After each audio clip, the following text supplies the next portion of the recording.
O nome da pessoa é Sem Amor. Uhum. Fala assim, Caio, o que acontece quando se perde o amor pelo pai e pela mãe? Os dois foram muito malvados. Eu fui criado com meu avô. Meu pai deixou minha mãe por uma mais novinha. E minha mãe, nossa, ela se foi. Sem palavras, Caio. Outro dia eu disse aqui sobre ela, o que ela tinha me feito. Eu cheguei na casa dela com a minha família e ela me enxotou para fora de lá. Peguei minhas filhas, minha mulher, fui embora. Sou filho único, sabe? Uhum. Mas não tenho nenhum amor por eles. Apenas curiosidade em saber se ainda estão vivos ou bem. Só isso. E aguardo ansioso por enterrá-los. Tenho mais respeito e amor por minha sogra do que por minha mãe. Saí de casa muito cedo, aos 14 anos, para me casar. Já falei aqui sobre isso. Mas isso de não ter amor por eles, cara, eu não falei. Não me incomoda nem um pouco. E não tenho nenhum remorso por isso. Mas os respeito e tento honrá-los em que posso e não envergonhá-los. Acho que é tudo que de mim merecem. Caião, eu posso perder minha salvação por isso? Pelo amor de Deus. Olha né? onde ele vai. Aí chega e larga essa assim, não. Meu filhinho querido, cortem para mim isto. Meu filhinho querido, não, pelo amor de Deus, a gente está falando aqui de doencinhas, de um coração traumatizado. Até o diabo entende a sua história, quanto mais eu, os anjos e o nosso Pai que está nos céus. Então, não vamos misturar as coisas. Quero só lhe dizer o seguinte, tem duas coisas no que você disse que são fundamentais. A primeira delas foi, quero logo enterrá-los, gostaria de enterrá-los logo. E eu entendi por enterrá-los logo, obviamente, que se eles já tivessem partido, seria algo de mais conforto para você interiormente, porque você não teria que dizer para você todos os dias que você tem pais biológicos vivos e supostamente disponíveis, mas que se indisponibilizaram para você. A segunda perspectiva de gostaria de enterrá-los logo é aquela que eu entendo que é que você pode praticar hoje. Porque, de fato, você não precisa enterrá-los fisicamente. Haverá o dia em que naturalmente isso acontecerá. Mas até para enterrá-los bem, fisicamente, você precisa enterrá-los hoje. Enterrá-los hoje. Sabe por quê? Porque você não está deixando os mortos sepultarem os seus próprios mortos. E você, ao invés de seguir o fluxo do reino de Deus, você dizendo que é indiferente, que não tem remorso, que não se importa, está mais atrelado a eles por essas negações que, se fossem de fato verdadeiras, não suscitariam em você a questão e nem a pergunta final. Portanto, você está profundamente vinculado por essas negações a esses pais, que são os seus. Então, em razão disso, você não vive, embora negue que sinta uma dor aqui e outra ali, mas que de fato tenha superado e não superou. Porque você precisa hoje enterrar seu pai. Você não pode dizer, Senhor, deixa-me primeiro sepultar meu pai e minha mãe, para eu então ser pleno, para eu ser abundante, para eu ser discípulo, para eu tirar essa espada da cabeça, para eu ficar livre desse sentimento de rejeição, para eu deixar de sofrer esse discreto e constante incômodo no meu ser, essa latência que não chega a ser protuberância tumoral, mas que é uma delicadeza de uma espinha, que quando eu me aproximo dela, eu sinto que ela existe, está presente em mim. Por causa disso, eu não usufruo a plenitude de quem eu sou. E por muitas outras coisas que você ainda não descobriu, relacionadas a esse relacionamento com pai e com mãe, e que estão presentes em você, alterando o seu caminho, alterando sua conduta, alterando seus afetos, alterando você para excessos ou para diminuições, descalibrando a sua identidade em muitos aspectos que você ainda não chegou a perscrutar, mas o Espírito Santo levará você a alcançar saúde plena na relatividade do possível nesse mundo caído, mas à medida em que você for tendo esses descortínios. Sepultá-los, todavia, você precisa fazer hoje. Por quê? Porque você diz que não os ama. Não, você não os odeia.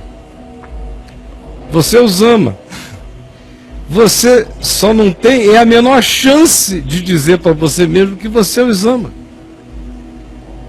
Porque seria insano dizer para você mesmo que você os ama. Porque o que você concebe como amor em relação a pai e mãe é aquilo que vincularia você de certa forma, entenda, de certa forma, romanticamente a seu pai e sua mãe, do ponto de vista da filiação, porque toda genuína relação entre pais e filhos carrega o romance da filiação. É um namoro no nível em que a saúde relacional de pais e de filhos concebe, mas é um namorar vinculado mais profundo, porque envolve a consanguinidade e a instintualidade do pertencimento, mas carrega ao mesmo tempo essa alegria dramática de um romance. E isso, obviamente, não existe entre você e os seus pais por razões óbvias. Mas não é que você não os ame, você só não teve a chance de amá-los assim, porque você seria louco, varrido, doente, insano, se tivesse tido essa história com eles, que nós conhecemos profundamente, pela qual eu já lamentei imensamente, e, a esta altura da vida, delirasse de emoções chorosas e saudades fantasiosas, romanticamente concebendo pais que não existem. Então, não dá para ter emoção romântica em relação aos seus pais, meu filho. É natural, é normal. Parabéns, você é saudável. De outra sorte, você seria um filho que ama demais, que precisava ser internado e ajudado, mas você se defendeu. Mas você ama, você disse, me interessa saber como passa. Você ainda insiste em ir na casa da sua mãe para ser enxotado. E você pergunta, e esse é o seu assunto recorrente, veja se não é importante. Já é a terceira ou quarta vez que a gente fala dele. É importante, amigo. Agora, você tem que sepultá-los, porque você não os sepultou. E sabe como é que você vai sepultá-los?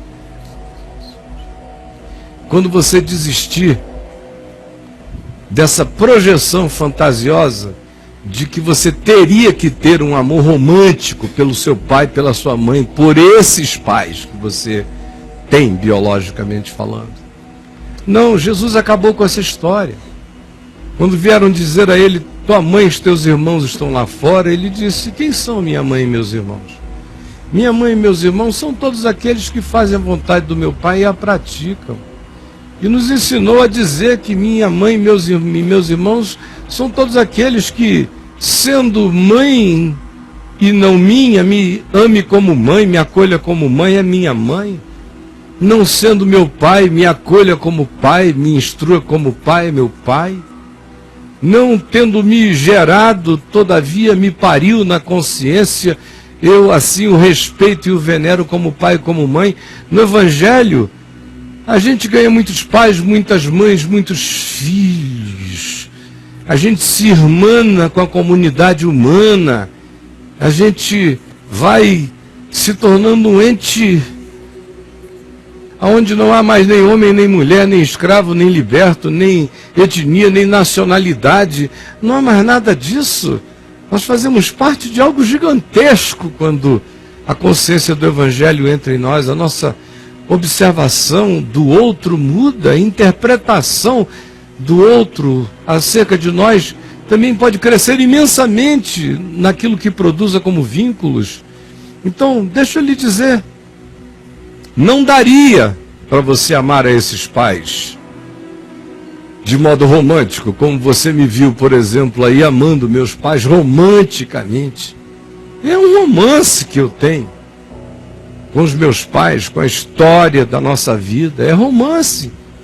Eu sou apaixonado. Mas é normal que eu seja. Se eu fosse inafetivo, eu era um psicopata. Porque tendo recebido aquela overdose de graça, eu ainda sou absolutamente menor do que tudo que eu recebi. Agora imagine na sua vida, meu irmão, não se peça, não se cobre além disso. Graças a Deus você é sadio. Agora tem outra coisa que eu quero lhe falar sobre amar os seus pais. Esquecendo do amor romântico, que se existisse em você era sinal de insanidade mental e emocional, Jesus disse que a gente ama aquele que não nos gerou, que não nos pariu, que não nos deu DNA, que não só nos deu banana, e que não nos quer, que nos apedreja, que nos odeia, que é o inimigo. Jesus disse, ore por ele e ame-o. Obviamente que sem romance, porque ninguém fica desejoso de ser maltratado. Não há nenhum sadismo e nenhum masoquismo num espírito que seja segundo o Espírito de Jesus em mim e em você. Então, como é esse amar o inimigo? É fazer o bem a ele quando ele precisar, é manifestar a sua presença. Se você não é bem recebido fisicamente, ligue com uma certa periodicidade, está bem, está precisando de alguma coisa. Se for razoável, ajude. Se for exploração, não entre no jogo, não se deixe comprar, não se torne refém, não seja sequestrável. E cuide da sua casa, da sua vida, da sua família. Esse é o sepultamento, é dizer, esses pais não têm que ser por mim amados romanticamente. Eu sepulto essa fantasia agora. Repita comigo, eu sepulto esta fantasia agora. Feche essa tumba pela fé. Você está livre dessa necessidade romântica, filial para com seus pais. Agora, meu amigo, levante-se de entre os mortos e Cristo te iluminará. Ame a seus pais como Jesus mandou amar o inimigo, com decisão, com boas atitudes, com oração. Faça assim e cuide da sua vida e fique livre dessa neurose que você carrega. E a sua vida vai desabrochar. Me dê um testemunho daqui a uns dias, daqui a uns meses, ou quando você queira. Quando você queira, se quer, ainda hoje. E você vai ver como você vai ficar livre do que você nem pensou que prendia você. Em nome de Jesus, eles estão sepultados para poderem ser enxergados com as categorias de realidade que eles precisam ser enxergados. E você os amará com realidade, não com aflições fantasiosas, impossíveis de consumarem-se num coração que tenha um mínimo de saúde mental. Entendeu, meu?